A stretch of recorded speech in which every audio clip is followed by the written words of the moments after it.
India కూటమి ఉపరాష్ట్రపతి అభ్యర్థిగా మాజీ supreme court justice B Sudarshan Reddy పేరును ప్రతిపాదించారు. ముందుగా ఎంపీ తిరుచి శివ అనుకున్నారు. తర్వాత అన్నాదురై పేరును పరిశీలించారు. ఫైనల్గా సుదర్శన్ రెడ్డిని కన్ఫర్మ్ చేశారు. రంగారెడ్డి జిల్లా ఆకుల మైలారం గ్రామంలో వ్యవసాయ కుటుంబంలో జన్మించిన సుదర్శన్ రెడ్డి విద్యాభ్యాసం అంతా హైదరాబాద్లో జరిగింది. ఉస్మానియాలో లా చేశారు. 1990లో కేంద్ర ప్రభుత్వం తరపున అడిషనల్ స్టాండింగ్ కౌన్సిల్గా సేవలందించారు. ఉస్మానియా విశ్వవిద్యాలయానికి లీగల్ అడ్వైజర్ స్టాండింగ్ కౌన్సిల్గా కూడా పనిచేశారు. 1995లో ఆంధ్రప్రదేశ్ హైకోర్టులో శాశ్వత న్యాయమూర్తిగా నియమితులయ్యారు. ఆయన 2005లో గువాహటి హైకోర్టుకి చీఫ్ జస్టిస్గా పనిచేశారు. 2007లో సుప్రీంకోర్టు జడ్జిగా ప్రమోషన్ పొందారు. రిటైర్ అయిన తర్వాత 2013లో గోవాలో తొలిసారిగా లోకాయుక్త చైర్మన్గా పనిచేశారు.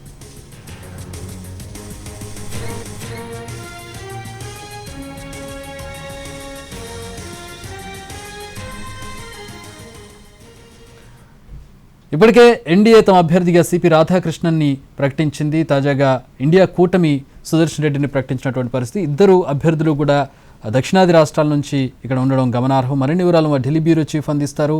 ఏంటి నెక్స్ట్ టెక్నికల్ స్టెప్స్ ఏంటి, నామినేషన్స్కి సంబంధించి, ఎలక్షన్కి సంబంధించి? ఆగస్టు 21వ తేదీన అంటే చివరి రోజు నామినేషన్ దాఖలు చేయాలని చెప్పి ఇండియా కూటమి నిర్ణయం తీసుకుంది. ప్రధానంగా జస్టిస్ బి సుదర్శన్ రెడ్డి ఎంపిక వెనుక ఉన్నటువంటి అత్యంతమైనటువంటి బలమైన కారణం ఇండియా కూటమిలో చాలా బలీయంగా ఉన్నటువంటి ఒక ప్రధాన భాగస్వామ్య పక్షంగా ఉన్నటువంటి తృణమూల్ కాంగ్రెస్ గతంలో ఎన్నికలకు దూరంగా ఉంది 2022లో.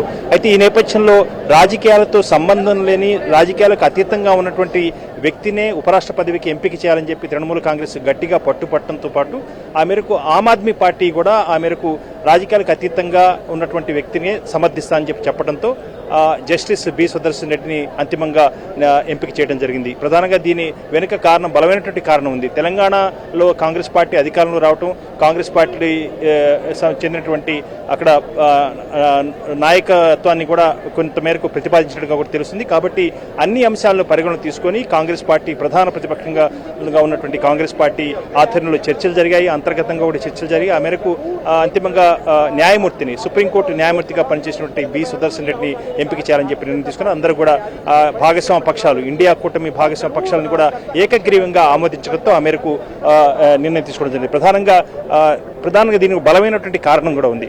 వాస్తవానికి ఈ విషయం గురించి మాట్లాడాలంటే sir, first Tiruchi Siva name has been kept on rounding. What is the India bloc considers several names.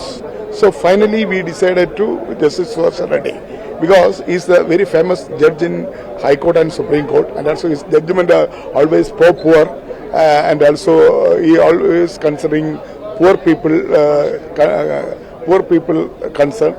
So the entire opposition parties reached a conclusion for Sudarshan Reddy. That's why Sudarshan Reddy as a candidate of India bloc.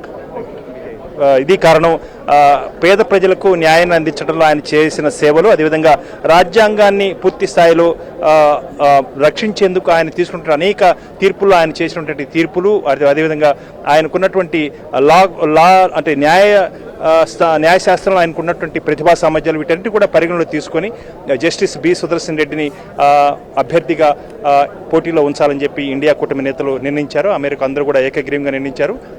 21వ తేదీన చివరి రోజు nomination దాఖలు చేసేందుకు చివరి రోజు 21వ తేదీన నామినేషన్ దాఖలు చేయాలని కూడా నిర్ణయం తీసుకోవడం జరిగింది. ఆమ్ ఆద్మీ పార్టీ, తృణమూల్ కాంగ్రెస్ కూడా సమర్థిస్తున్నారు. తృణమూల్ కాంగ్రెస్ నేత డైరెక్ట్గా స్వయంగా ఈ సమావేశంలో ఆమ్ ఆద్మీ పార్టీ కూడా ఇండియా కూటమి ప్రతిపాదించినటువంటి అభ్యర్థికే మద్దతు తెలియజేస్తున్నారన్న అంశాన్ని కూడా ప్రకటించడం జరిగింది. కాబట్టి తృణమూల్ కాంగ్రెస్ ఉండటంతో ఇండియా కూటమి యొక్క బలం మరింత పెరిగింది. ఏమైనప్పటికీ కూడా ఎన్డీఏ అభ్యర్థి పూర్తిగా మెజారిటీతో గెలిచేందుకు అవకాశం ఉంది. అయినప్పటికీ కూడా ఇండియా కూటమి పోటీలో ఒక అభ్యర్థిని ఉంచాలని చెప్పి నిర్ణయం తీసుకోవడం, ఆ మేరకు రాజ్యాంగ పరిరక్షణ, అదేవిధంగా జరుగుతున్నటువంటి పరిణామాల నేపథ్యంలో ఒక న్యాయశాస్త్రానికి చెందినటువంటి నిపుణుడిని రంగంలో వరకు ఉంచినట్లయితే ఇండియా కూటమి యొక్క ఎంపిక పట్ల కొంతమేరకు బలం చేకూరుతున్న అంశాన్ని దృష్టిలో పెట్టుకుని ఆ మేరకు జస్టిస్ బి సుదర్శన్ రెడ్డి ఎంపిక చేయడం జరిగింది.